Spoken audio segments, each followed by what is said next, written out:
Dos, tres, probando, dos, tres.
Ok.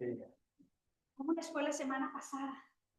¿Sí? Sí. ¿Vinieron al seminario? Padre, estuvo bueno. Sí, lástima que fuera tan rápido y expreso. Sí, muy rápido. Sí, yo sí lo sentí que fue un ejercicio expreso. Estuvo muy bueno.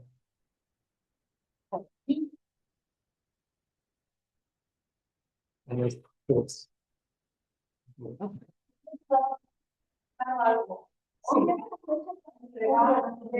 No les exacto. No vamos a extender porque además antes de sentar. Sí lo vi. Sí que estaba hoy. Sí.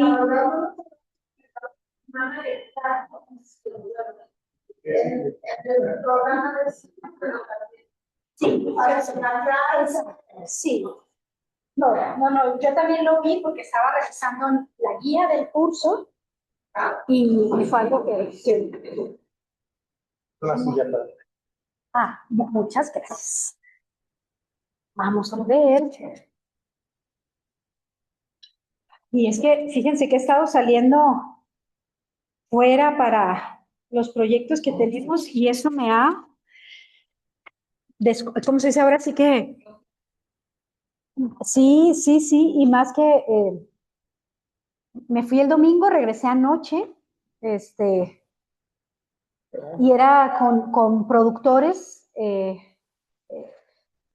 ahora sí que agropecuarios, acuícolas, forestales en el estado de Chihuahua, pero eran también traslados grandes de carretera para ir de una localidad a otra, porque era un poco ver con nogaleros, manzaneros, pero estuvo interesante, pero sí muy cansado también. Y llegar aquí al aeropuerto de la ciudad de Guadalajara agota mucho.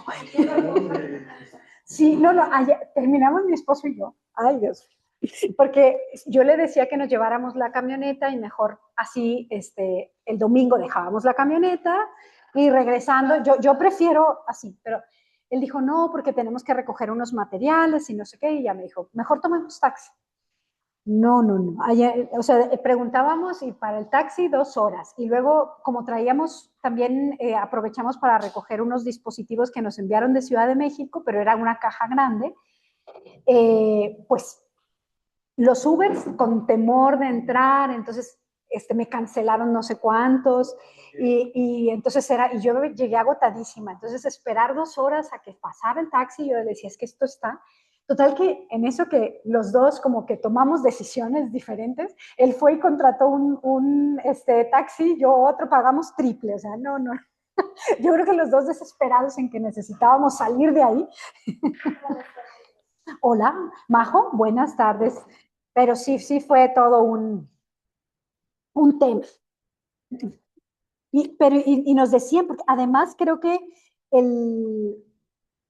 hay una gran confusión para los pasajeros porque por una parte los precios es 450, por ejemplo, si esperas 2 horas, pero si quieres que sea rápido, 900. Entonces, y empiezan, sí, un taxi.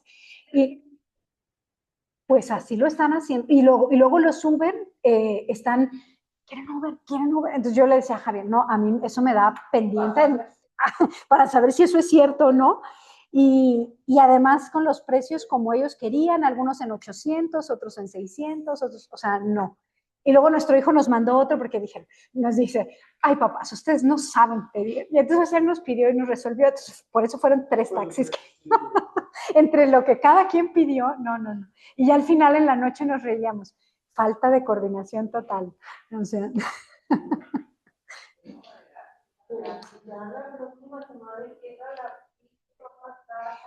Fíjate que yo creo que sí va a ser muy complicado. Yo creo que ahí la universidad sí tiene que tomar algunas previsiones, porque si no, para los pasajeros esto va a ser un infierno, ¿eh? O sea, la verdad son esperas, filas enormes, va a colapsar. O sea, sí se necesita ahí que el gobierno del estado pueda tomar alguna previsión. Del aeropuerto.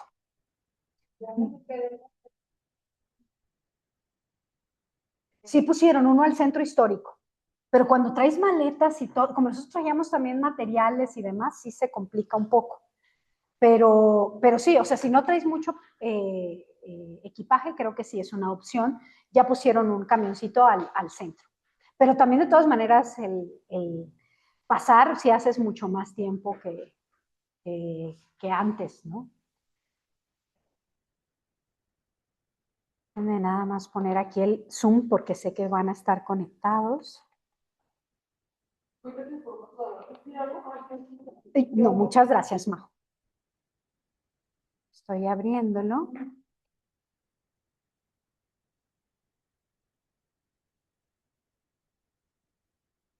Porque aquí en la información del grupo tenemos nuestro Zoom.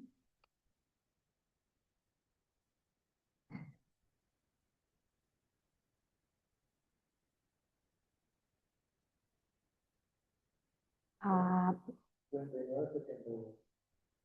perfecto. Ah, perdón. Es 39, 72, 43. ¿Algo más? ¿No? Muy bien. Ahí estamos. Join.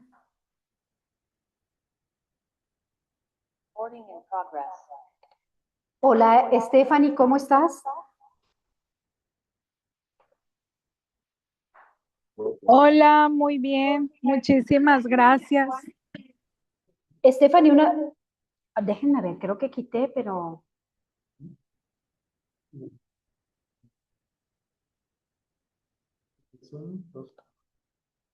Okay. Pero sí se escucha bien. Profesora, bueno, le quiero abordar de mensaje en privado.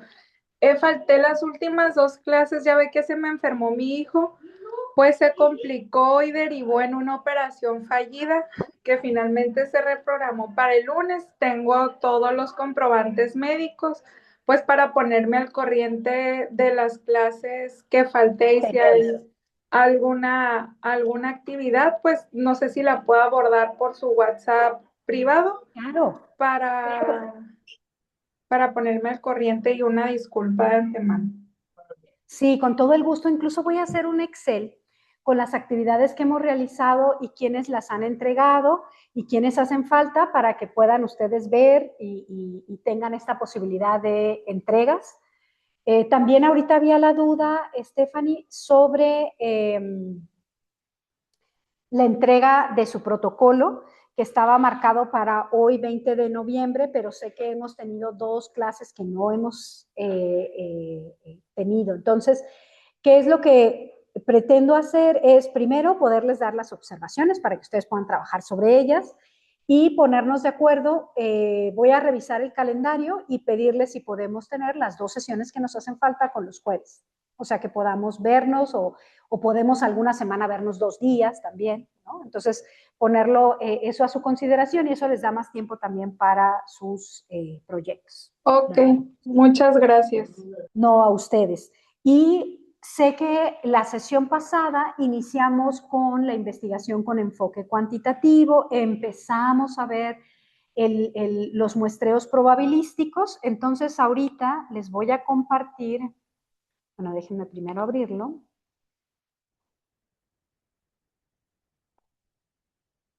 Ya incluso abrí una carpeta en nuestro Drive que dice investigación cuantitativa. Ahí les puse los archivos que tienen que ver con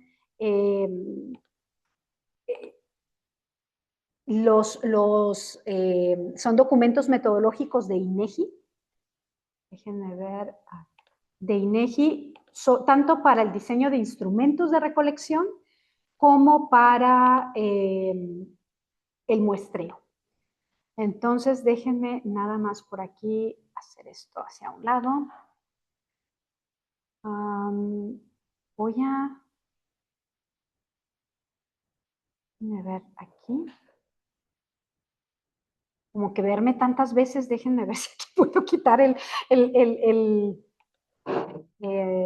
la cámara. Sí. Sí. Sí, como que de repente no me gusta mucho estarme viendo. Entonces, a ver, bueno, vamos a hacer esto por acá Y vamos a, me dicen por favor si se ve también la presentación, ¿sí? Va a ser necesario. ¿Hacer algún cambio? Stop share, ajá, y tengo que, ¿pantalla lo hago con la pantalla o cómo? Sí. Y me está de nuevo duplicando. Gigante en la pantalla, lo duplicamos. Ok. Nos hace falta Rodolfo, nada más, ¿verdad? Sí, la voy a Ay, hacer. Cristina. Cristina, se había conectado hace ratito y se desconectó. Le pueden enviar a lo mejor un mensaje para decir que para que a lo mejor pensó que no íbamos a tener clase. A ver.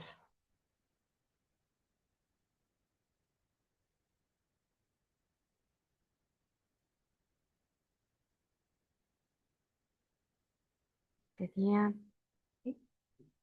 Perfecto. Muy bien. Bueno, para ver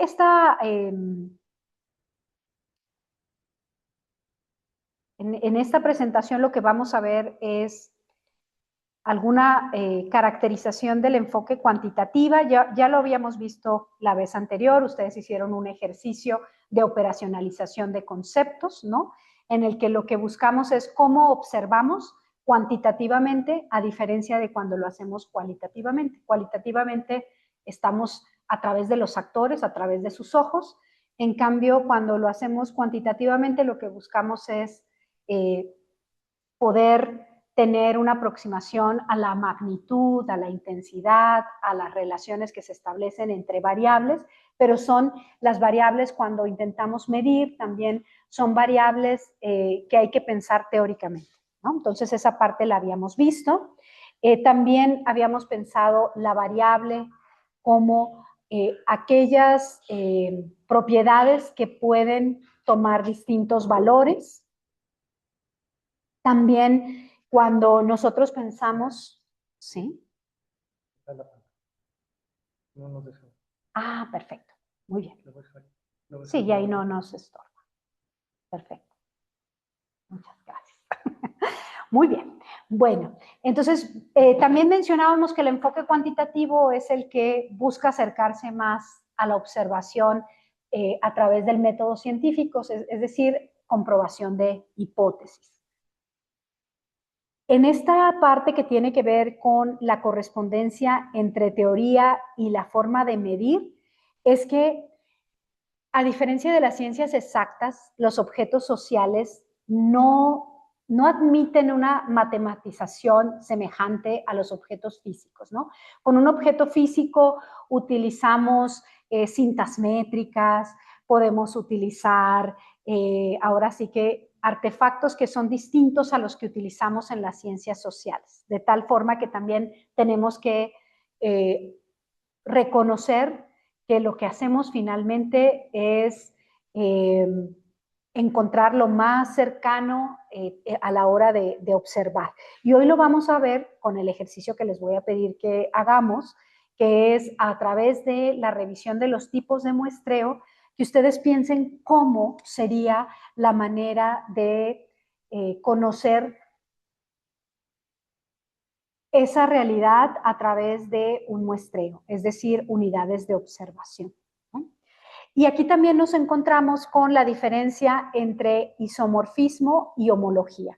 Es decir, cuando nosotros buscamos en las ciencias exactas aspectos precisos, en el caso de las ciencias sociales, lo más que podemos hacer es encontrar equivalencias, ¿no? Y a veces necesitamos varias equivalencias para poder dar cuenta de qué es lo que estamos nosotros conceptualizando, ¿no? Y aquí es por eso que el papel del marco teórico es tan importante, porque si nosotros medimos sin tener en cuenta otros estudios que ya han pasado por esos procesos de medición, podemos cometer errores que podemos evitarlos si tomamos un marco teórico sólido, ¿no? Ver cómo se ha medido en otros, a través de otros instrumentos. Ahorita nosotros estamos por comenzar un estudio para es con el Ayuntamiento de Guadalajara, pero también con Alianza de Ciudades Saludables, Entonces, por ejemplo, hay un interés por medir las enfermedades no transmisibles. Para eso la Organización Mundial de la Salud ya tiene instrumentos, incluso instrumentos que son aplicables en diferentes países. Entonces, está el instrumento, la versión México, instrumento, versión Argentina, instrumento. Entonces, cuando estamos utilizando estos instrumentos, lo que hacemos es poder comparar entre ciudades de diferentes países con instrumentos que ya fueron validados. Y para validar también hay procesos estadísticos que permiten ver si hay consistencia interna entre las variables que se están tomando en consideración. Entonces, de ahí que el marco teórico, incluso cuando nosotros entramos a los proyectos de INEGI, siempre vamos a encontrar documentos metodológicos, que es el marco conceptual. Entonces, desde ahí ya nosotros estamos viendo cómo la construcción siempre tiene detrás la teoría, a diferencia de la investigación cualitativa. En esta operacionalización de conceptos fue lo que ustedes hicieron, cómo pasar de lo abstracto a lo concreto. Aquí tenemos también este proceso de manera más clara que va desde lo abstracto, que es el concepto teórico, revisar sus dimensiones, sus variables y sus indicadores, que también lo vimos en la ocasión anterior, y que siempre vamos a encontrar que se requieren establecer cuáles son esos criterios medibles para poderlo llevar a términos numéricos. No me estoy deteniendo mucho porque esto lo vimos la sesión pasada, pero nada más como recordatorio antes de que veamos el tema de muestreo. La semana pasada estuve como sinodal de una tesis de una alumna que está trabajando segregación socioambiental en 4 asentamientos de Tlajumulco. Y, por ejemplo, ella construyó, y me acordé de lo que quieres trabajar, Octavio, porque ella, uno de sus ejes teóricos es el derecho a la ciudad, y entonces ella construyó un índice de riesgo socioambiental en diferentes tipos de asentamientos. Ella le llama el asentamiento consolidado integrado al municipio, el asentamiento no incorporado, por ejemplo, toma los abedules, ¿no? Que donde no pueden entrar los servicios, toma la coladera y toma Casa Fuerte, ¿no? Entonces, puede ver cómo ese índice, porque además estamos hablando de que todos están dentro de un corredor de alta vulnerabilidad ambiental, socioambiental, pero los recursos de resistencia o de mitigación de riesgos es diferente, ¿no? Entonces, y ahí ella construye indicadores cuanti e indicadores quali. Los indicadores cuanti los tomó directamente de fuentes existentes y los indicadores quali a través de investigación cualitativa ella hizo estudios de caso de mujeres líderes en los 4 asentamientos para ver cómo ellas han intervenido, ¿no? Entonces, es muy interesante. Ya la tesis está en versión pública, entonces igual se las comparto por WhatsApp, si no, me recuerdan. Y bueno, aquí esto también ya lo habíamos visto en cuanto a esta diferencia, que el concepto es esa construcción teórica que describe las propiedades de la realidad que se quiere estudiar, la dimensión como un aspecto del concepto, la variable con este atributo, rasgo o propiedad que puede tomar diferentes valores, magnitudes e intensidades. Y pensemos, por ejemplo, cuando vamos a analizar la calidad del transporte, pues puede asumir valores que pueden ir desde si la limpieza de la unidad de transporte se califica como excelente, buena, mala o pésima, o en una escala del 1 al 10, que ahí ya son diferentes niveles de medición, ¿no? Y los niveles de medición van a condicionar el tipo de análisis estadístico que podemos hacer. Tenemos después como indicador que ya es la expresión cuantitativa de la variable, ¿no? Es decir, ya es el dato mismo que se genera. Es decir, por ejemplo, podemos hablar de la variable de calidad del transporte y cuando hablamos del indicador puede ser el nivel de satisfacción, puede ser, es decir, que ya estamos dándole una caracterización a eso que queremos medir, ¿no? Que puede ser calidad del transporte, frecuencia de paso, etc. Vamos ahora con el tipo de, la estadística. Cuando estamos hablando de investigación cuantitativa, el tipo de análisis que hacemos es un análisis estadístico que puede ser descriptivo o inferencial. Descriptivo es generalmente estamos hablando de el poder caracterizar lo que queremos estudiar de manera general. Casi siempre podemos decir que es univariable porque vamos describiendo cada una de las variables de forma independiente. Aquí, cuando estamos hablando de lo descriptivo, todo es como la primera mirada que hacemos sobre los datos.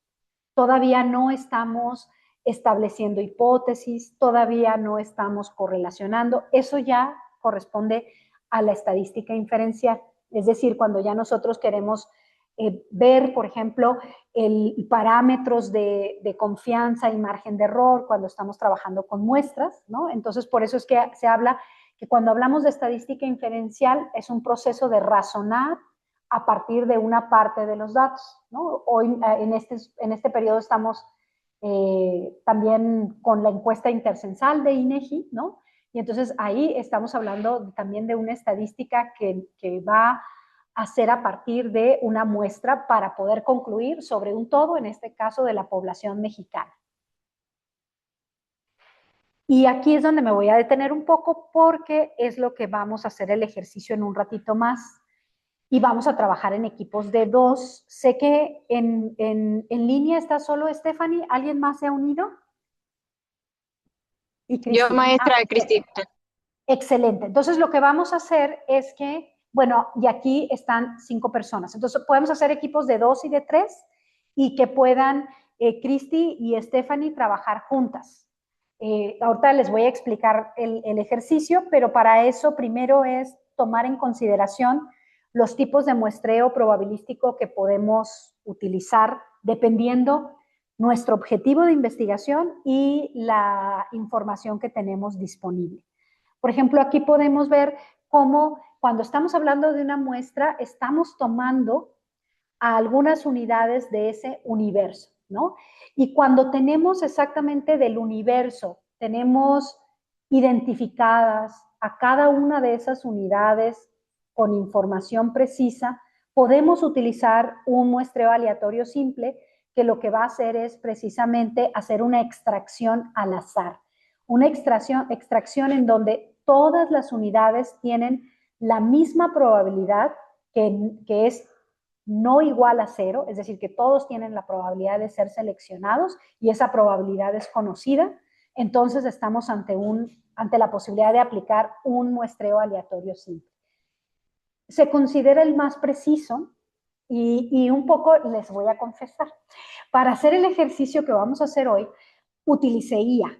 Entonces yo le puse, a ver, quiero que se generen ejercicios para determinar un muestreo y es para que investigadores en el área de planeación urbana, de movilidad urbana, de espacio público, le di como las características generales y que me generara ejercicios que son los que van a ver ustedes. Y también después utiliza una analogía. Y entonces en la analogía del muestreo, lo que dice que es como un radiólogo. Nosotros generalmente también decimos que es como cuando vamos a hacer una muestra de sangre, pues no es necesario sacar toda la sangre para poder conocer sus características. Bueno, en el caso de un radiólogo, si pensáramos que la ciudad es la que se va a hacer esta imagen, ¿no? Pues si nosotros tenemos todas las unidades detectadas de esa imagen, pues hacer un muestreo nos va a ayudar a hablar por el todo. Al menos esos son los supuestos del muestreo probabilístico. Es decir, que al hacerlo de manera azarosa, al azar, nos va a permitir tener información que nos va a hablar de la población o el universo de esto, ¿no? Mi experiencia es que generalmente si se cuidan cada una de las etapas del muestreo, y también reduciendo los sesgos que cualquier medición puede llegar a tener, sí podemos tener una aproximación bastante cercana, ¿no? Es decir, y eso lo podemos ver, por ejemplo, en el muestreo aleatorio simple, cuando lo hemos utilizado. Cuando son, por ejemplo, que tenemos el padrón de beneficiarios de un programa público, ¿no? En donde, como tenemos, pues en este padrón se tienen 13,000 personas beneficiarias. Entonces tenemos los datos y si hacemos esa extracción de manera aleatoria, lo que nos va a permitir es poder conocer la información que necesitemos en cuanto a sus contextos de necesidad, etcétera, pero no tengo que ir a preguntarles a 13,000 personas, puedo hacer un muestreo que me lleve, existen fórmulas, ahorita las vamos a ver, en las que a través de esa muestra podemos obtenerlo, ¿no? Que eso también lo estuvimos viendo porque recuerdo que Laura dijo, ¿cuántas tengo que hacer para poder lograr en la colonia americana? Sí. Sí, bueno, ya hicimos el ejercicio. Eso sí es cierto en términos de que la calidad de una muestra depende del tamaño y de la distribución. O sea, sí, el tamaño importa. Por eso es que también la investigación cuantitativa pues es costosa en esos términos, ¿no? Por ejemplo, hay una medición que se está queriendo realizar para el transporte en Mérida. Tienen un transporte eléctrico de BRT, pero es totalmente eléctrico y entonces para poder ver qué impacto tiene ese transporte en la reducción de emisiones de carbono, pues hay que medir, por ejemplo, la sustitución modal del transporte, ¿no? Y entonces hay que hacer una muestra de pasajeros actuales, cuál era el tipo de transporte que utilizaban antes de que existiera este modo que es totalmente eléctrico. Entonces, al final siempre tenemos estas necesidades de información que la tenemos que traducir en metodologías, ¿no? Entonces, ahí tenemos estas posibilidades. Habíamos dicho que el muestreo aleatorio sistemático es muy semejante al simple en cuanto a que vamos a hacer una extracción a partir de un intervalo. Es decir, solo la primera unidad se hace una selección aleatoria y a partir de ella el resto de las unidades se hacen a través de intervalos, es decir, 1 de cada 3, 1 de cada 4. ¿De qué va a depender ese intervalo?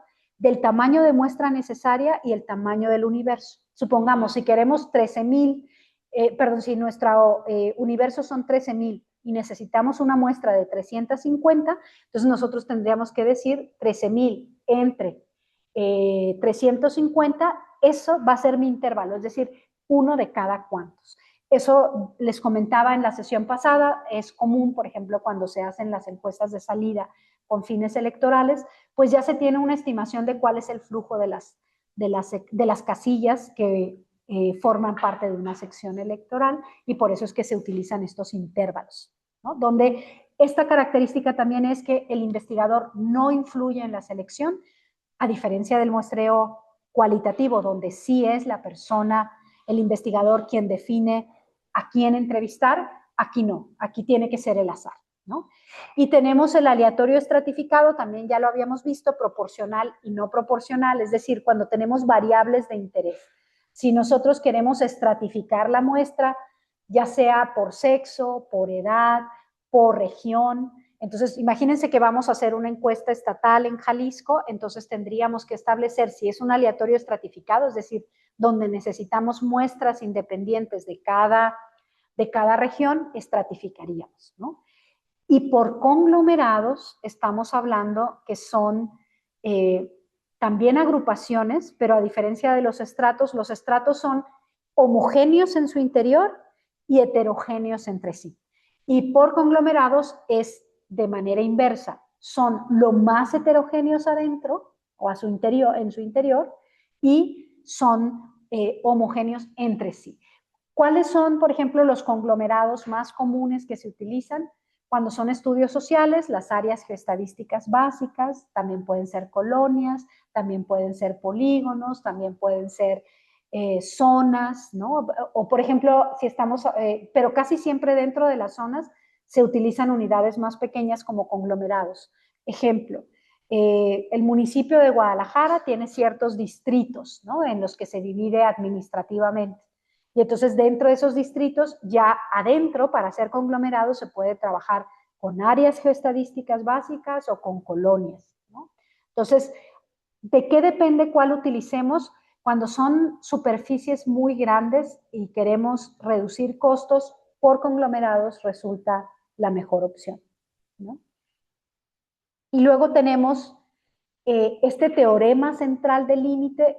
Este teorema es uno de los pilares del muestreo probabilístico, porque lo que nos dice es que cuando nosotros tenemos muestras lo bastante grandes, vamos a obtener una distribución de la media muestral que se aproxima a la distribución normal. Voy a poner aquí la distribución normal.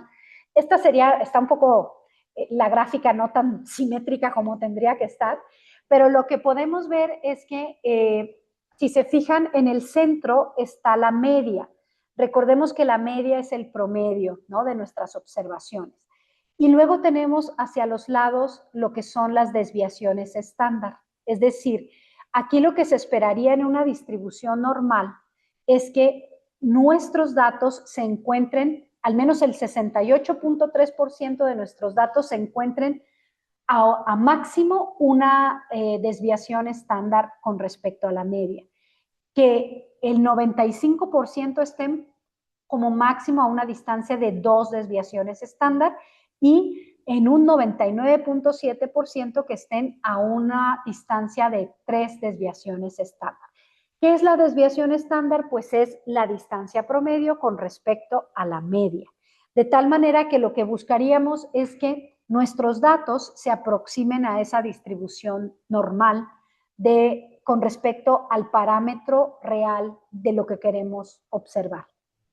Entonces, aquí lo que nos dice este teorema central del límite es que si extraemos muestras y calculamos promedios muestrales, es decir, los promedios, supongamos que el promedio de la satisfacción con el transporte público sea, no sé, pensemos de 7, de 8, etcétera, dichos promedios seguirán una distribución normal. Dice, además la media será la misma que la de la variable de interés, es decir, el parámetro poblacional.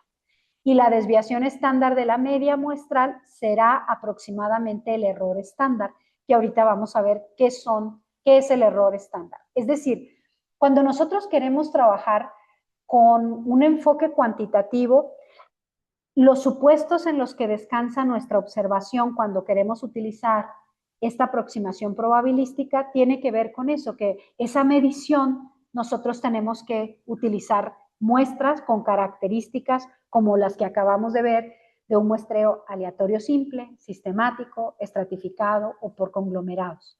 Si nosotros utilizamos una muestra cualitativa o no probabilística, no significa que no tenga validez nuestro estudio, también tiene validez, pero su validez radica en con otros criterios. Es decir, aquí lo que buscamos en la investigación cualitativa es la diversidad de perspectivas. Aquí lo que buscamos es representatividad, ¿sí? Es decir, que queremos que nuestros datos sean representativos de lo que estamos midiendo. Aquí tenemos otro de los conceptos clave cuando hablamos de muestreo, tiene que ver con varianza o heterogeneidad poblacional. Es decir, cuando nosotros pensamos en una comunidad, imaginemos que vamos a hacer un estudio en una comunidad y el estudio es sobre religión y en esa comunidad el 90% es católico y el 10% es de otras religiones o sin religión. Esa sería una comunidad bastante homogénea, ¿no?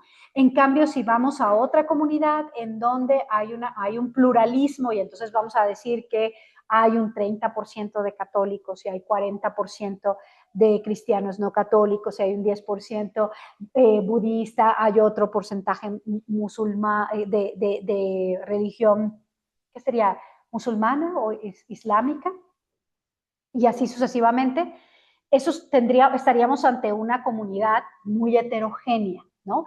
Si se fijan, hay unos números que están en la parte inferior. Aquí, por ejemplo, el máximo de homogeneidad sería 1 con respecto a 99. que si lo queremos ver en términos de expresión de la varianza, es que el producto de las probabilidades surge de P, que es la probabilidad de que ocurra un suceso, y Q, la probabilidad de que no ocurra. Ejemplo, en el 1,99 sería la probabilidad de que una persona no sea católica es 1 y el 99 que sí. Pues eso estás hablando de algo totalmente homogéneo, ¿no? ¿Y cuál sería la máxima heterogeneidad? Está en el otro extremo. Es decir, donde digamos que la probabilidad de que una persona en esa comunidad sea católica sea de 50% y el otro 50% de que no. Es máxima. Si lo pensamos, si va a llover o no va a llover, si alguien me dice que existe 50 y 50% de probabilidad, pues es incertidumbre total, ¿no? O sea, hay una gran heterogeneidad también en ese sentido. Y estos son, lo estamos viendo aquí porque vamos a revisar que son aspectos que se utilizan para la estimación del tamaño de muestra. Es decir, entre más heterogénea es nuestra población, más muestra vamos a necesitar. Cuando es más homogénea, pues con menos casos es posible llevar a cabo el estudio, ¿no? ¿En qué sentido? En que si es muy heterogénea, pues necesito más casos que me permitan dar cuenta de esa heterogeneidad, porque la probabilidad se dispersa, ¿no? O sea, no hay una probabilidad concentrada de alguna forma. Y el intervalo o nivel de confianza, aquí lo que nos dice es la probabilidad de que las estimaciones muestrales se ajusten a la realidad. Cuando nosotros hablamos, y ustedes verán que cuando revisan estudios que se publican, se habla de 95% de confianza. ¿Qué significa esto? Que si hiciéramos 100 muestras, en 95 de ellas estaríamos acercándonos a esa realidad. En cambio, si nosotros hablamos de 90%, pues eso se reduce, ¿no? Es decir, ya quiere decir que nos estamos alejando más. En ciencias sociales, lo más común es que tengamos un intervalo del 95%. Cuando estamos hablando de estudios de ciencias exactas, pues ahí hasta 99.999. ¿Por qué? Imagínense una farmacéutica, ¿no? Una farmacéutica no puede darse el lujo de tener una probabilidad, un nivel de confianza, no, porque estás hablando de la vida o la muerte, ¿no? De las personas.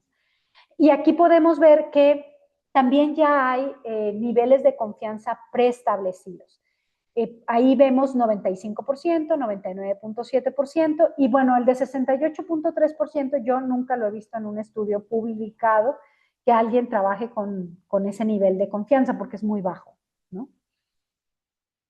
Y si se fijan, el 68.3% implicaría que estamos dejando una porción de los datos mucho más pequeña que esté alrededor de la media, ¿no? De nuestra distribución normal. ¿Qué significa el error muestral o el error estándar o típico?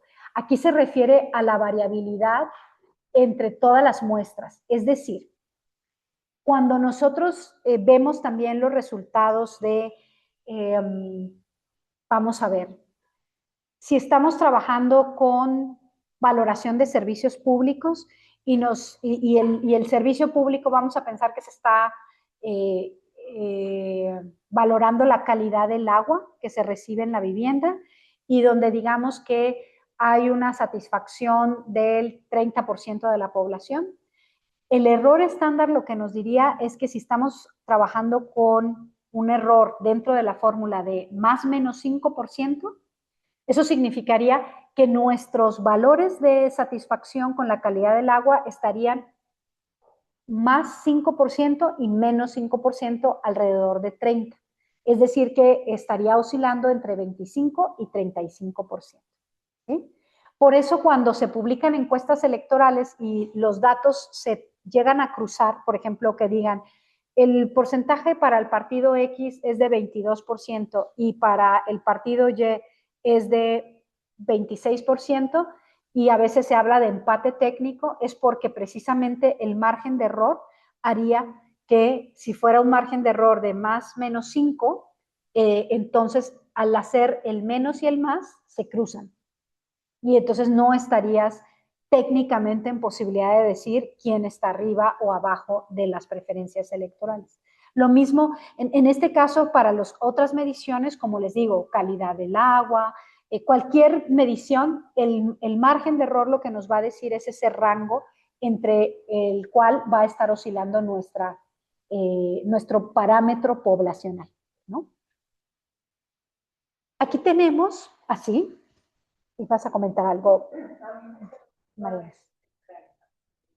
Ajá. Sí. Así. Yo hablé, el 30% es hipotético, vamos a pensar que el 30% de la población vamos a pensar que fue a través de una encuesta y que la encuesta nos dice que 30% de la población de X municipio está satisfecho con la calidad del agua que llega a su vivienda. Cuando nosotros vemos esa publicación y vemos que el margen de error de esa encuesta, es decir, la que se tomó en cuenta para estimar el tamaño de las personas a las cuales se les preguntaba, y digamos que es más o menos 5%, significa que cuando yo veo ese 30%, la posible variabilidad del dato es que puede estar entre el 25 y el 35, porque le restas 5 y le sumas 5. ¿Verdad? Que también podemos hablar de estos intervalos, ¿no? De confianza a partir del margen de error. Acerca de la muestra que hicimos. Sí, no de lo que arrojó la muestra, no, sino del tamaño de la muestra que le hicimos. Sí, porque por ejemplo, si nosotros estamos hablando, vamos a pensar que para el municipio de Tlaquepaque se hicieron 400 casos y entonces mi margen de error es de más o menos 5%. Pero si la muestra fue de 600, ya el margen baja a 4%. Y si se hizo de 800, baja a 3%. ¿Qué significa? Que si mi muestra es más grande, cuando yo veo ese 30%, si yo tengo un margen de error de 3%, ya no fue entre 25 y 35, sino que ya sería entre 27 y 33%. Si se fijan ahí, esa variabilidad se reduce y entonces la precisión crece. Pero siempre es acerca de la muestra. Sí, ajá. No. Tú tienes el resultado que se obtuvo de la observación, de la recolección de datos, que es tu evidencia empírica.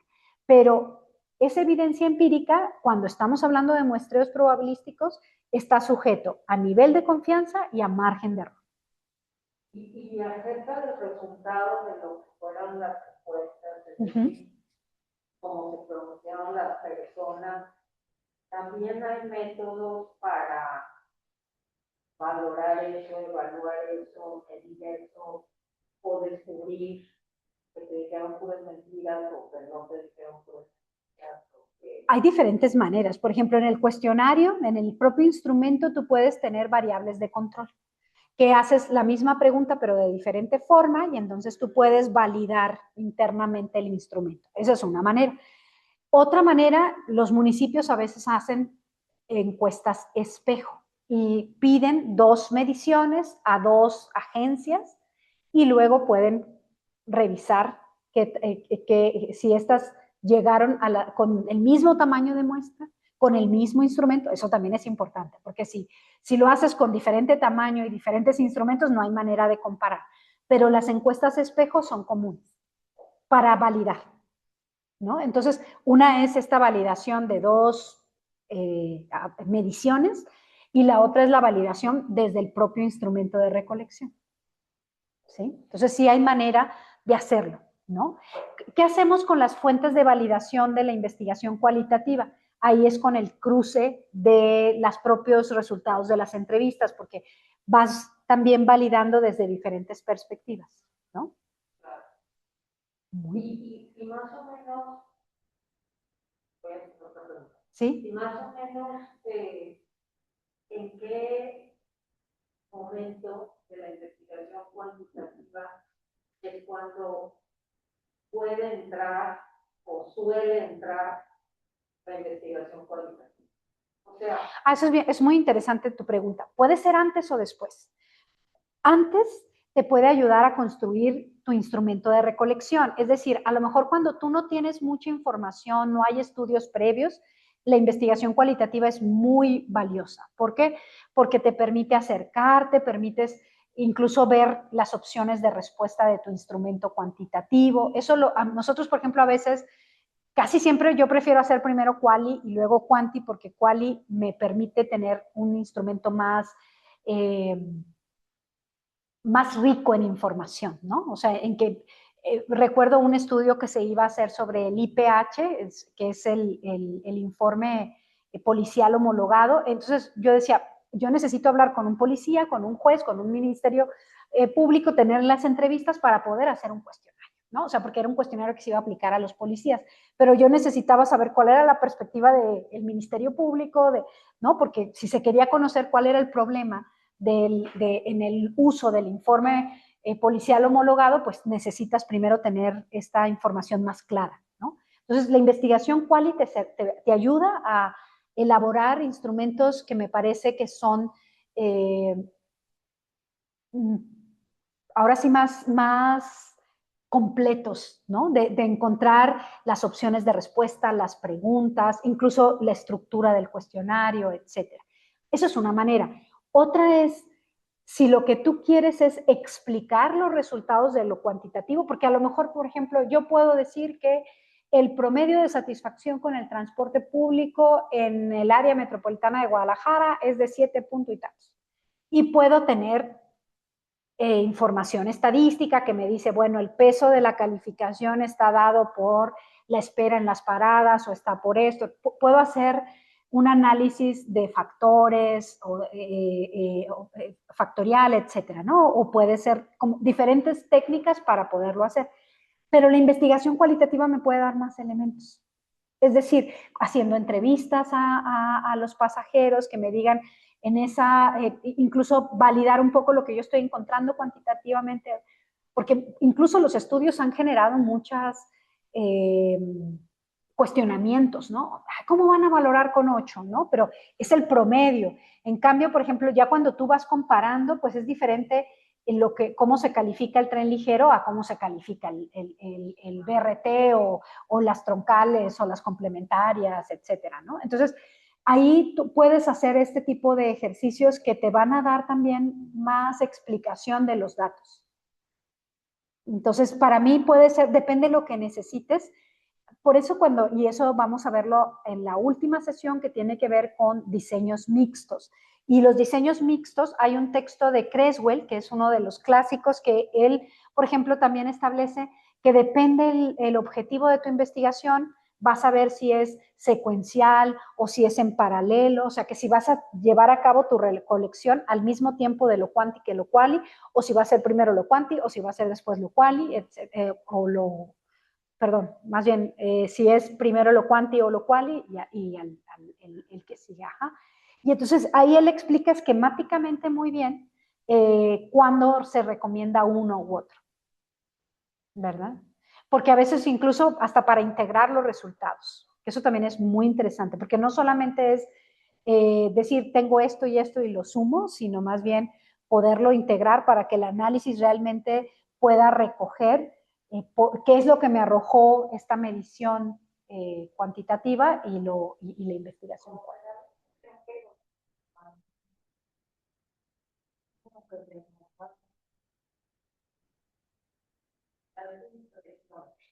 Pues puede ser, pero al mismo tiempo también.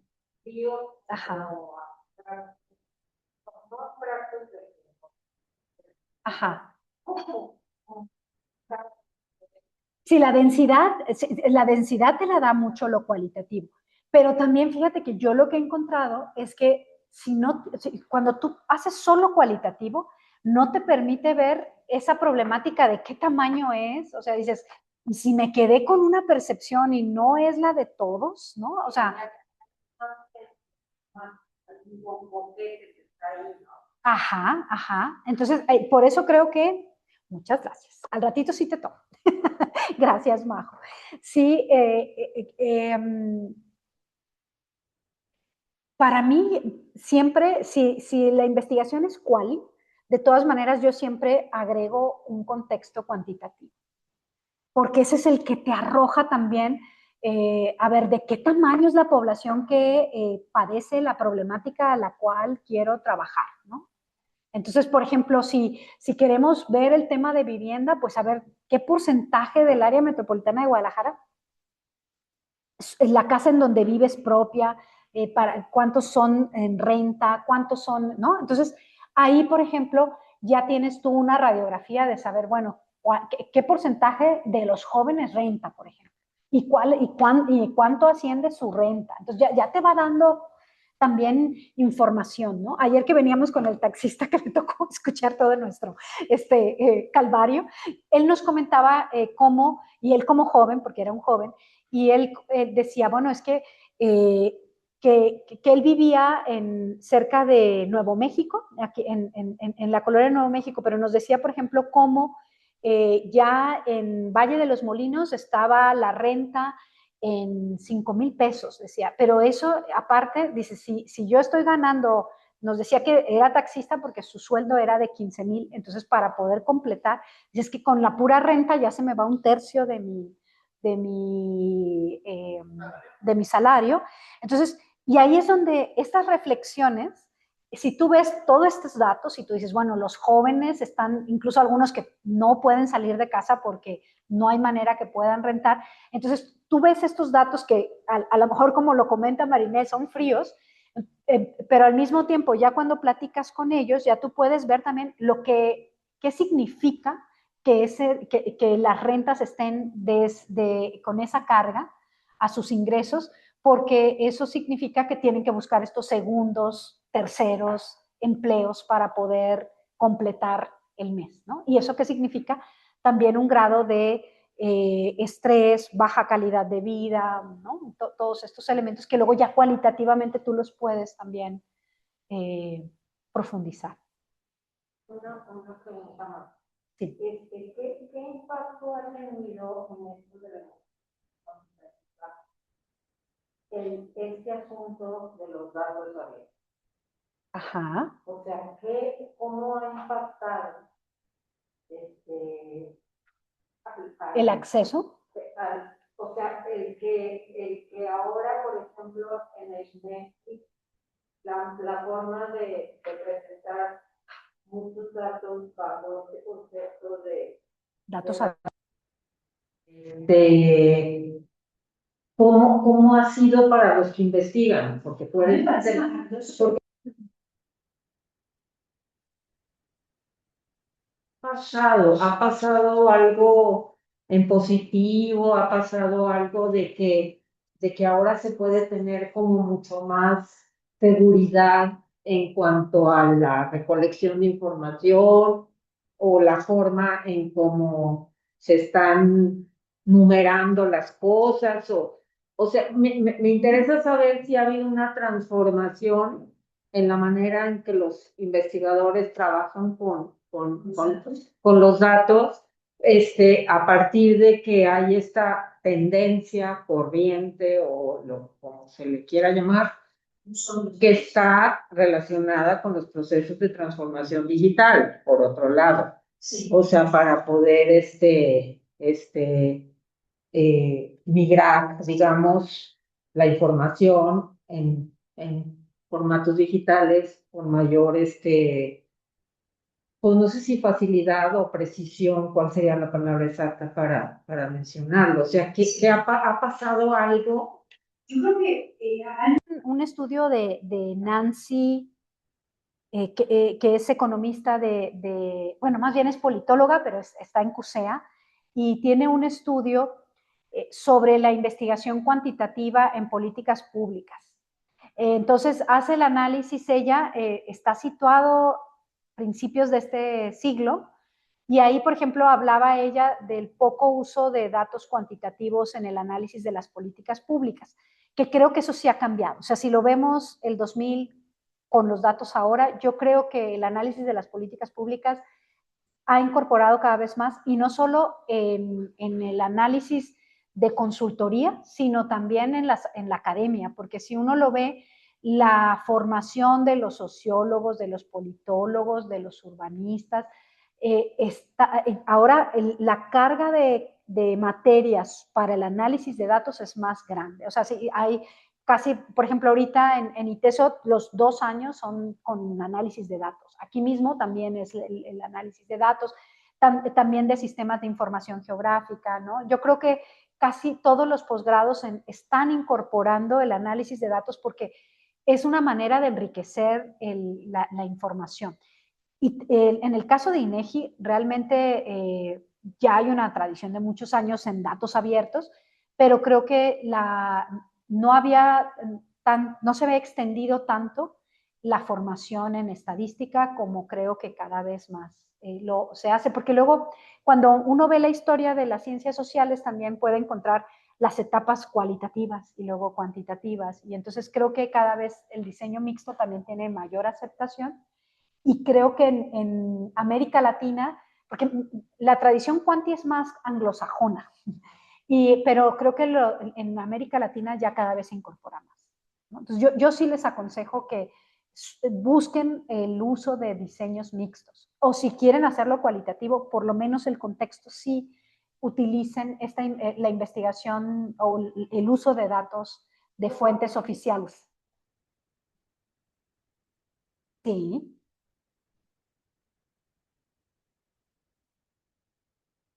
Sí. Y la encuentran, la están poniendo relacionada. Entonces, ¿esto mismo lo están viendo también? ¿De alguna forma? ¿Ya lo vieron? Sí, okay. Pero que lo entendamos al 100.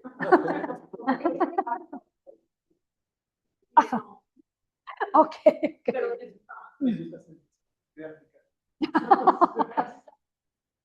Lo que están viendo. Ah, qué bueno.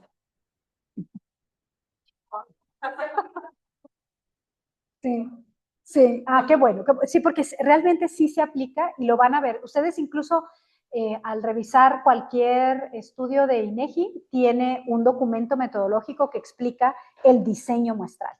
Y entonces eso te permite ver la representatividad, si es representativo solo nacional o también por estado o también las principales ciudades.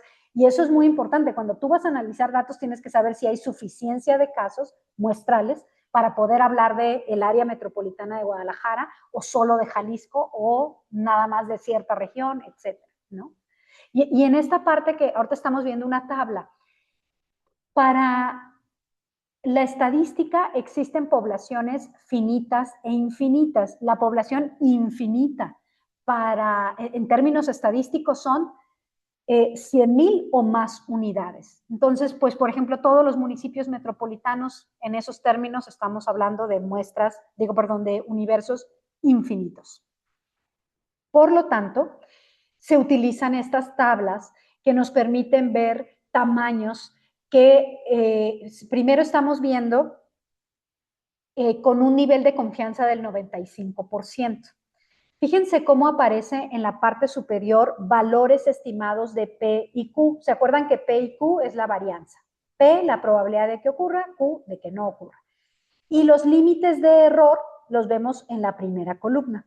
Ahora, en ciencias sociales muchas veces nuestra varianza o grado de heterogeneidad es desconocido.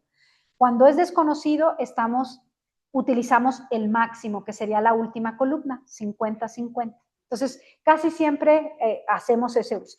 ¿Cuándo puede utilizarse otro? Cuando tenemos una medición muy reciente, conocida, por ejemplo, si vamos a hacer un estudio sobre conectividad en la ciudad y ya tenemos datos de INEGI recientes donde nos dicen que el 70% de los hogares, es un dato que no sé, pero probablemente es mayor, pero 70% de los hogares tienen acceso a Internet. Ahí estaríamos ante una probabilidad de 30-70, 30 de que no, 70 de que sí. Y fíjense cómo cuando estamos hablando que trabajamos con un 5% de margen de error, entonces mi muestra sería de 336. Está en la última fila. Pero si no tengo dato o no es reciente, entonces pienso en 50-50 y entonces haría 400 casos. Ahora, ¿qué sucede si en vez de 5% digo, no, yo quiero trabajar con un margen de error de 3%? Entonces, fíjense cómo sube la muestra a 1111. ¿Sí? Entonces, ahí es parte, por eso les decía que por eso necesitamos conocer, y es también en las calculadoras que vimos en la sesión pasada, también con estos datos ustedes pueden hacer estos cálculos. Ahora bien, aquí estamos viendo con diferentes niveles de confianza, es decir, es la misma tabla, pero aquí, bueno, no la misma exactamente, porque aquí vienen otros parámetros, pero tenemos los límites de error o márgenes de error en la primera columna, luego la segunda columna tenemos los niveles de confianza, tenemos 95 y 99%, y también los valores de P y Q, que como decíamos es la heterogeneidad de nuestra población. Podemos ver, imagínense si se tuviera que hacer un estudio con el 0.1 de error, un nivel de confianza de 99.7%, fíjense cuántos, la muestra es de 22.500, ¿no? Entonces, de ahí que el tamaño de muestra sí importa, ¿no? Pero pues realmente quien quisiera tener un límite de error de 0.1 con un margen de error del 99, no en las ciencias sociales, o sea, no, creo que no es necesario. No es necesario en términos de que podemos lidiar con un error de más menos 5, ¿no? Es decir, nos habla de las tendencias, de los patrones y de las regularidades de los datos. Pero, ¿qué sucede cuando tenemos... Lo que pasa es que la fórmula... Bueno, esa fórmula es cuando estamos hablando de un tamaño, de un universo, perdón, finito, es decir, cuando nuestra población es más pequeña. Y ahí, por ejemplo, podemos pensar que nos interesa estudiar un polígono de la ciudad donde sabemos que hay 2.500 habitantes, supongamos, ¿no? Ahí entonces ya tenemos que para la N minúscula representa el tamaño de muestra, mientras la N mayúscula es el total de la población, luego lo que está expresado como Z, el coeficiente de Z a través del alfa es el nivel de confianza. Y luego fíjense cómo está P y Q, que cuando pensamos P y Q, si se fijan ahí estamos poniendo el 50%, es decir, cuando hay que es desconocido. Si fuera que la probabilidad de que ocurra es el 30, entonces Q vale 70%, es decir, es la diferencia, ¿no? Y abajo tenemos la D, que significa el nivel de error, que yo estoy dispuesto a aceptar, ¿verdad? Y que es al cuadrado y multiplica a mi total de población menos 1 más lo que resulte nuevamente del nivel de confianza por la probabilidad de que ocurra y por la probabilidad de que no ocurra, ¿no? Entonces, esto también ya son valores que en realidad, como les decía, las calculadoras de tamaño de muestra, si nosotros le damos estos datos, hace el cálculo, pero que ustedes sepan que la fórmula requiere de todos estos conceptos que acabamos de ver. Que es, sí, está al cuadrado. Por ejemplo, si vamos a colocar un 5%, entonces la fórmula lo que me va a pedir es que es 0.05 al cuadrado. Al cuadrado, sí. Entonces, y aquí, cuando nosotros, si aplicamos miren, aquí hay un ejemplo de un universo de 6.000 unidades de observación, que pueden ser personas, pero también pueden ser expedientes, pueden ser otras unidades de observación, y ahí estamos viendo cómo tenemos 95% de confianza, que la confianza, perdón, no les dije aquí abajo, se expresa a través de un coeficiente. Cuando es 95%, mi coeficiente es 1.96, ¿no? Entonces, aquí vamos a ver que tenemos ya despejada la fórmula y entonces vemos cómo para 6.000 unidades de observación tendríamos una muestra de, yo siempre lo redondeo porque no podemos, por ejemplo, personas a 361.1 persona, no, pero sí a 362, ¿no? Entonces, ahí ya establecemos nuestro tamaño de muestra. Este es un ejercicio que no vamos a hacer. Esto es la parte que tiene que ver con la validez de la investigación cuantitativa. La validez interna lo que va a buscar es que podamos nosotros controlar otras explicaciones. Es decir, la validez interna es que estemos tomando en consideración las variables que la teoría me está reportando como más significativas y que podamos controlar aquellas variables que nos puedan generar ruido, es decir, que puedan representar explicaciones alternativas. Una manera de controlarlas es incluirlas en nuestro instrumento de recolección, ¿no? La validez externa es la posibilidad de generalizar nuestros datos a través de una muestra. Por eso tenemos que ser muy cuidadosos con nuestro marco muestral. A mí me ha tocado ver muestras que a lo mejor sí tienen el tamaño, pero no están siendo probabilísticas en su selección aleatoria y eso le resta validez externa. O sea, tú no puedes generalizar si no lo hiciste a través de métodos aleatorios. ¿Por qué? Porque, por ejemplo, me ha tocado que es que lo hice a través de estudiantes de un centro universitario de tal lugar, ¿no? No puede ser a menos que si tu universo es la población estudiantil de ese centro, adelante. Pero si tú quieres a través de los estudiantes tener una muestra del municipio, no, porque aunque los estudiantes sean habitantes de diferentes municipios del área metropolitana, no. ¿Qué estaría sucediendo? No estaríamos cumpliendo el principio de que todas las personas tengan probabilidad de ser seleccionadas. ¿Por qué? Porque no todos estudian en un centro universitario, entonces estás dejando a mucha gente fuera, ¿no? Incluso si quisieras hacer una muestra de jóvenes, yo diría, es una muestra de jóvenes que estudian en tal centro universitario, ¿no? O sea, y solamente representa a esa población. Entonces, por eso es que la validez externa es muy importante.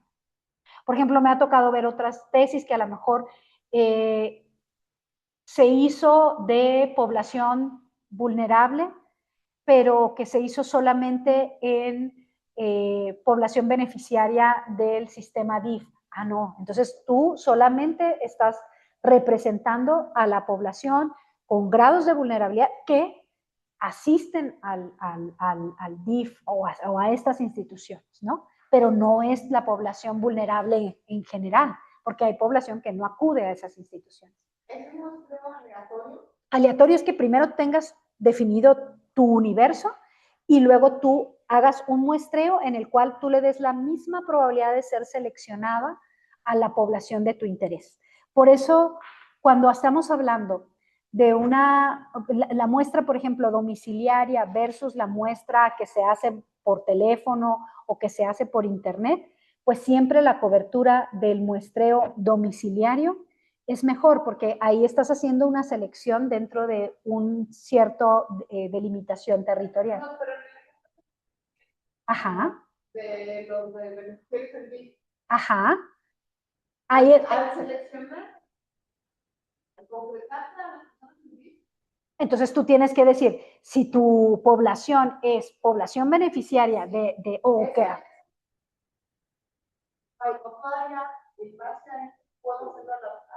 Ah, tendrías que hacerlo aleatorio. ¿Cómo podrías hacerlo? Si tú, por ejemplo, vas a hacerlo del centro comunitario del DIF de tal lugar. Si usaras un muestreo aleatorio simple, tendrías que pedirle los registros a la institución y hacer una selección aleatoria. Extraer y decir, aquí hay 1000 usuarios y entonces de ahí yo voy a extraer una muestra. Ese es aleatorio simple.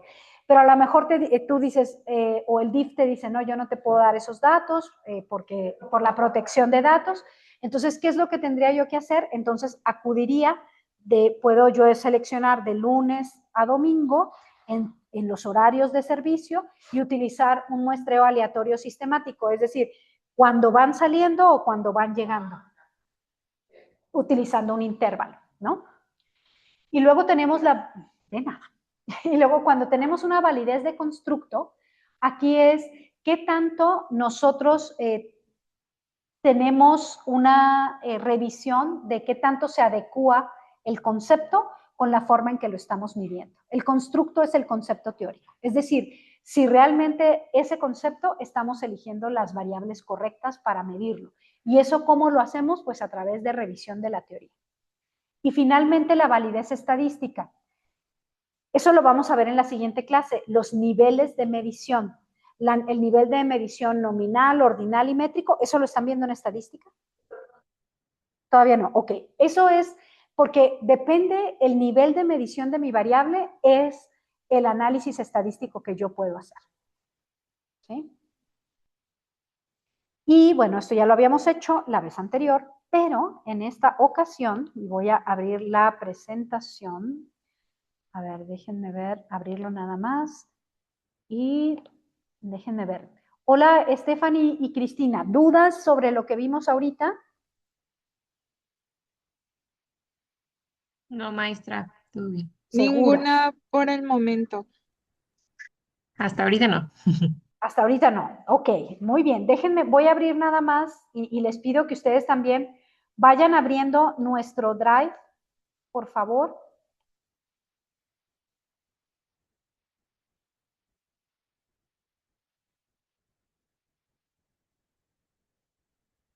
Déjenme yo abrir aquí.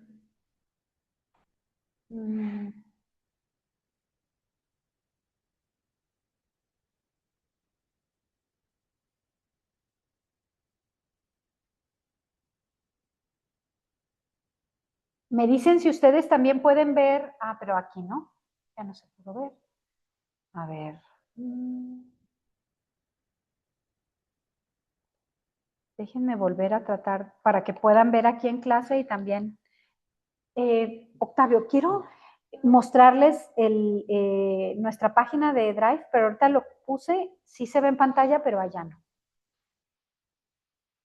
Mira, si aquí lo pongo, allá no se ve.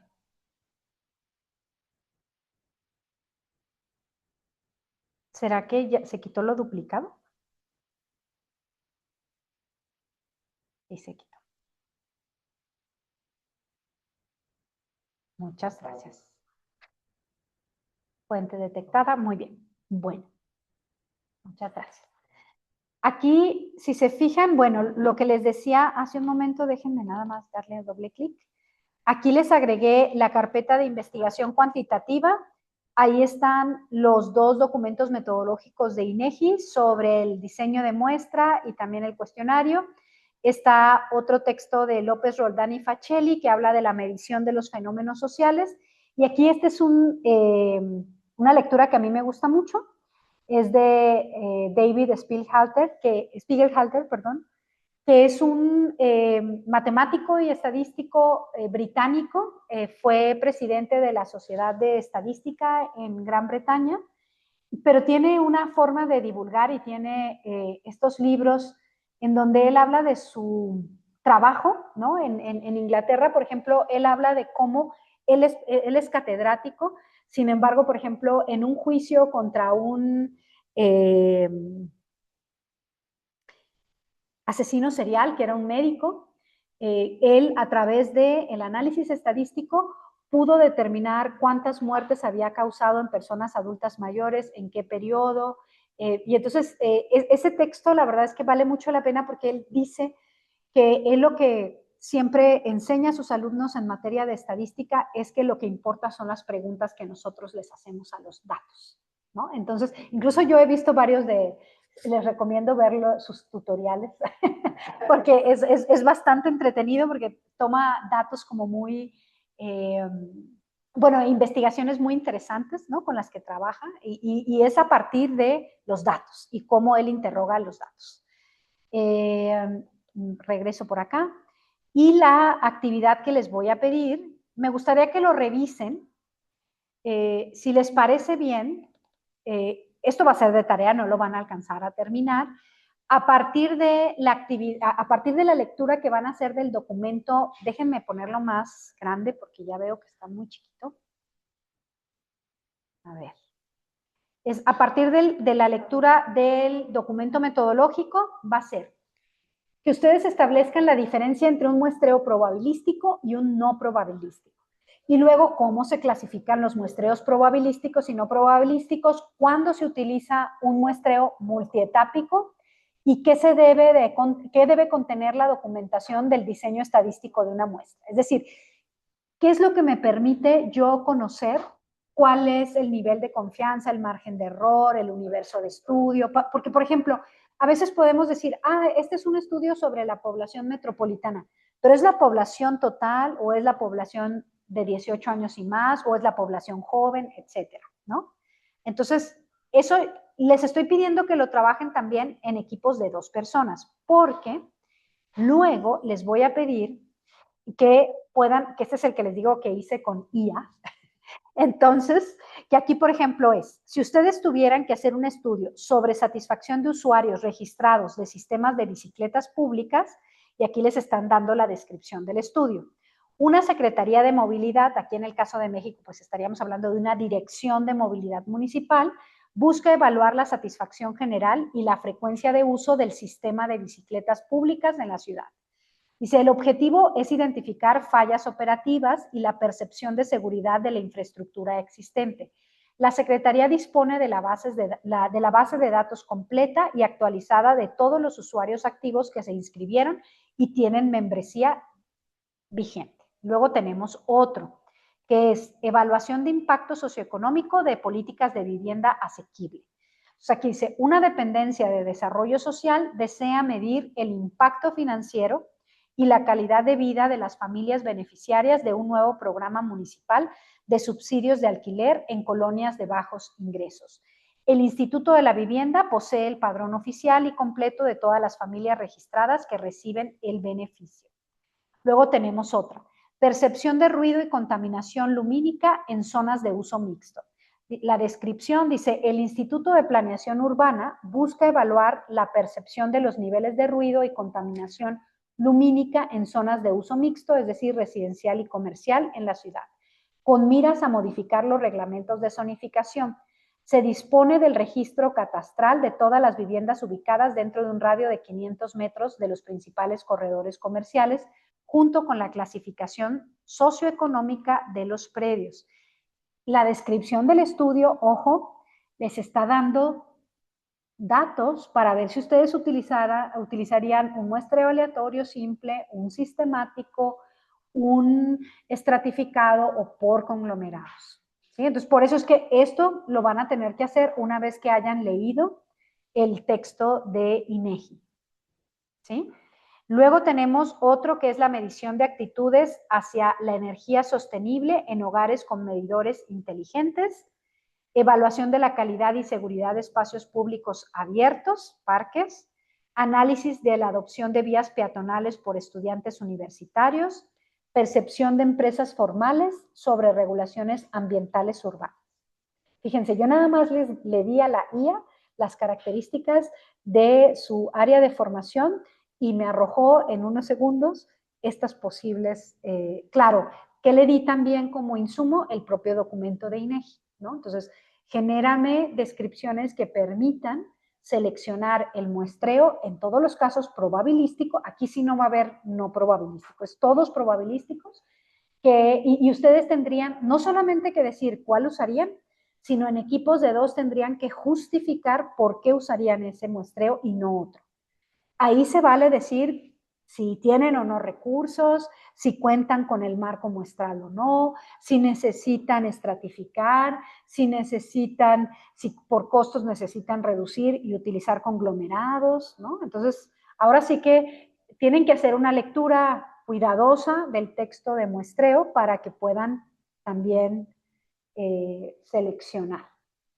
Me gustaría que no sé qué les parezca, nos falta solo Rodolfo, ¿verdad? ¿Saben ustedes algo de Rodolfo? Vino la semana pasada, ¿sí? Sí. O sea, sí. Vino Ok. ayer a la...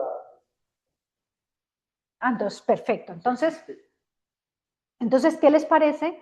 Si están de acuerdo, Cristi y Stephanie, ¿les parecería que ustedes trabajen en equipo? Sí, está bien. Bueno, si Cristina no tiene problemas, está muy bien. No, no hay problema. Excelente. ¿Y tienen alguna duda sobre el ejercicio que vamos a hacer? No, maestra. No. Ok. Entonces, si les parece, ustedes 2 trabajan juntas, les parece Majo y Laura trabajan juntas, y les parece, a lo mejor Fátima y María Inés, y Octavio, tú podrías buscar a Rodolfo para, ¿sí? ¿Quieren que hacemos una ¿cómo se dice?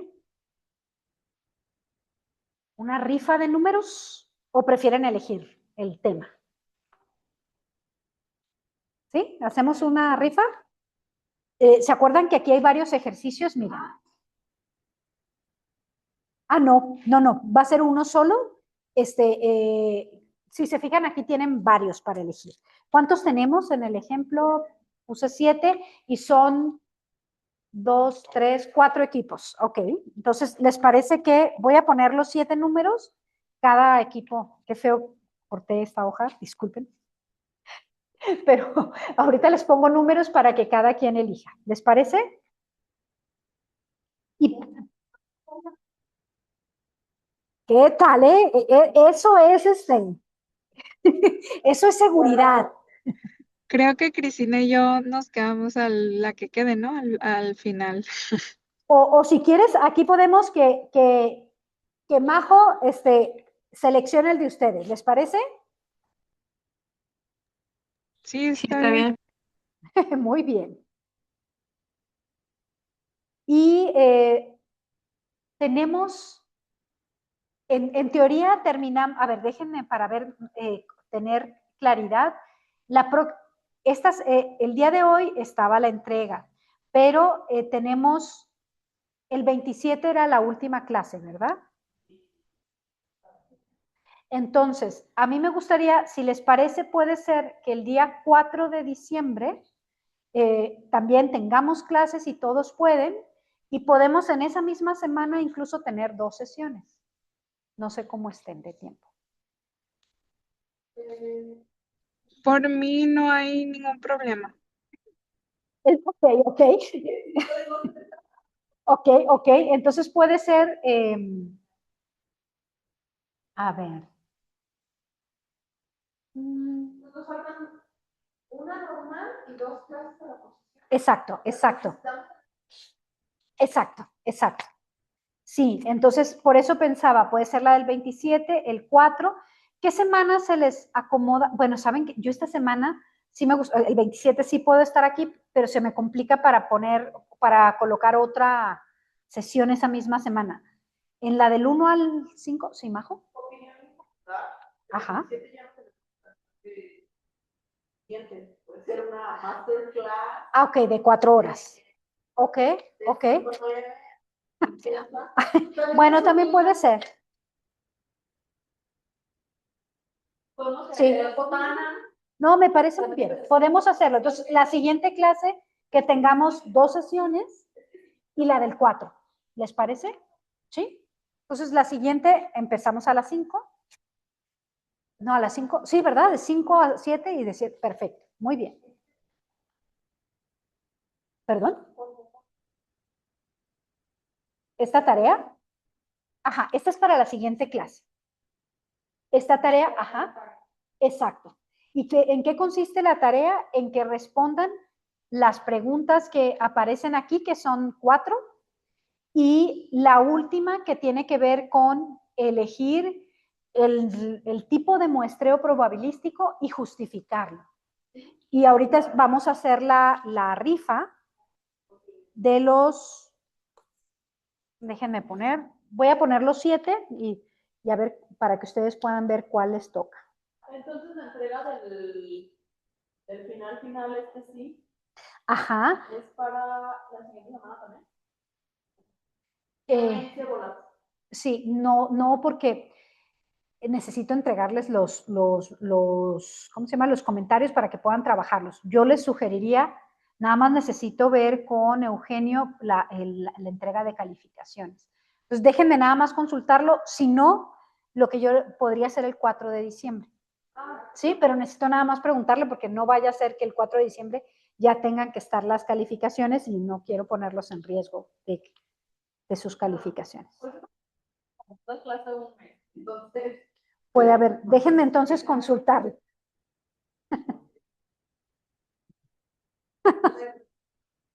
Entonces déjenme ver y para que el 4 me puedan entregar.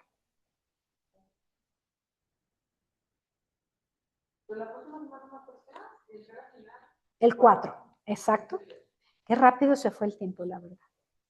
El semestre. Y tarea para la siguiente clase es esto que estamos viendo en pantalla. A ver, un representante de cada equipo viene por su papelito. ¿Y quién elige el papelito de Cristi y de Stephanie? A ver. Majo y Laura. A ver. Que digan Steffi, ¿quién Ajá. es? Laura y Majo tienen el 2. Vamos a ver cuál les tocó a Rodolfo, el 4, a Rodolfo y a Octavio. Vamos a ver a Fátima y a María Inés cuál les tocó. El 6. ¿Y quién me ayuda para elegir el de Cristi y de Stephanie? 8. ¿Qué tal?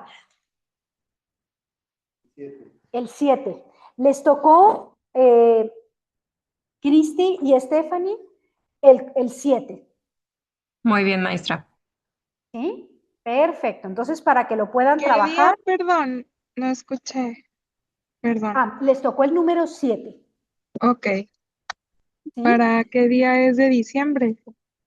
Este que es la entrega es para que lo hagan de aquí al día de la clase que tenemos, que estamos hablando que es el jueves 27. ¿Sí? Y también comentarles si es posible que, bueno, que se conecten. Vamos a tener clase de 5 a 9. Está muy bien la próxima, ¿verdad? La próxima y la última clase sería el 4 de diciembre. Ok, perfecto. ¿Sí? Excelente. Muy bien. Entonces, en eso quedamos. También les recomiendo, bueno, en el caso de lo que les decía, para hacer este ejercicio, lo que les pido es que lean el texto que les va a aparecer en investigación cuantitativa. Y es este texto que dice, déjenme ver, INEGI, diseño de la muestra en proyectos de encuesta. Gracias. Ajá. Hay dos del INEGI, uno del diseño de la muestra y otro diseño de cuestionarios. El que les pido ver es el de diseño de la muestra para este ejercicio. Ajá.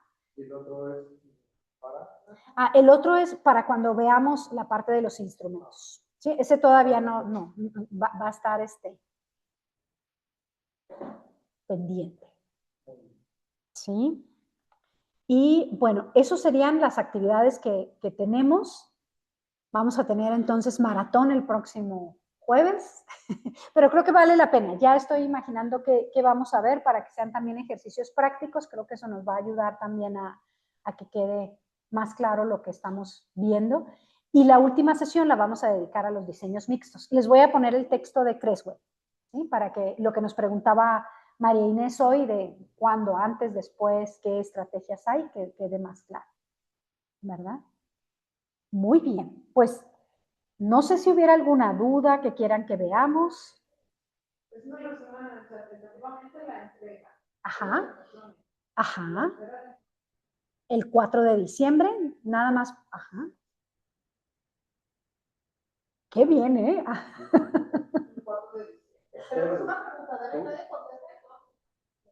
No, qué bueno, pero qué bueno. Sí, los dos vamos. No, sí, me parece bien y así yo también lo tengo en mente. Por correo. Yo creo que digital, digital en Drive. Les voy a poner una carpeta de versión final del protocolo, de una vez si quieren lo pongo. Ajá, y lo voy a poner aquí, que sería versión final del protocolo de investigación. ¿Les parece bien? Ese es el 4 de diciembre. Sí, ya. Ese es el 4 de diciembre. ¿Sí?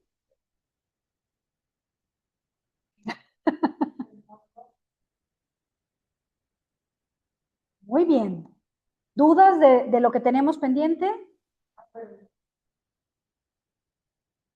Esta tarea es digital, les pido que lo puedan poner aquí, dice actividad en clase, pero va a ser de tarea. Va a ser de tarea en equipos de 2. Sí, es digital. Ajá. Sí. Dice actividad en clase 20 de noviembre, que era para hoy, pero la intención es que lo puedan hacer con calma, leyendo el texto. Y fíjense que es muy interesante, porque cuando ya te planteas un objetivo y tienes datos, es ahora sí que poner la imaginación y también el conocimiento sobre los tipos de muestreo. ¿Sí? Muy bien. Pues déjenme.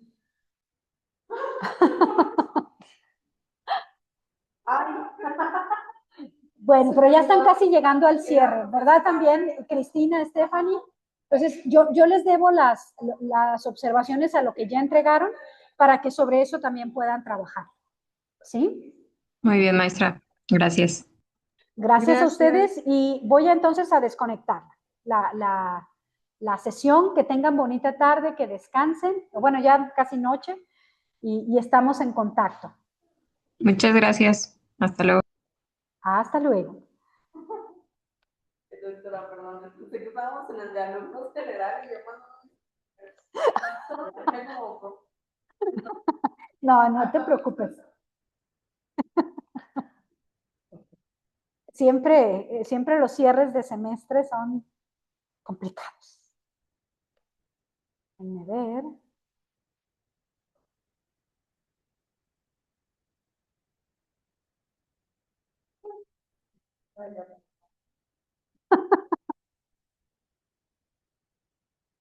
¿Y cómo van con sus otras clases?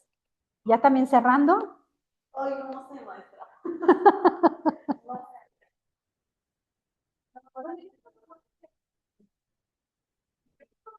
Ya casi.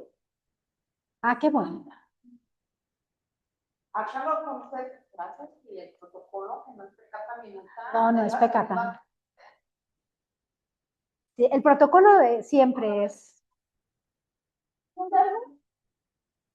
No me di cuenta de sus problemas.